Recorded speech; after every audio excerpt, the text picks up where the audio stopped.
Ni. Yang mas. Boleh lah. Kita buang tangkai. Apa? Panjang lah. Kita biarkan dulu bagi kita habis baru kita naik kan. Jadi kita tapak. Jadi kali tadi Bang, tak tumbuh dah. Kan pisang tak berbuah 2 kali. pisang buat dengan Tak ada. mak kecil ada. Nak kiamat dah. Nak kiamat dah kalau pisang berbuah 2 kali. Alhamdulillah, kita tumbang. Berapa kilo ni kak? Sila. Mak puding sedap ni. Berapa kilo kak eh? 5 kot.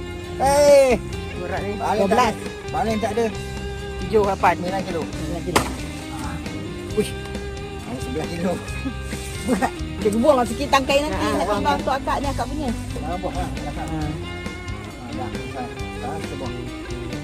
Ini dia dulu.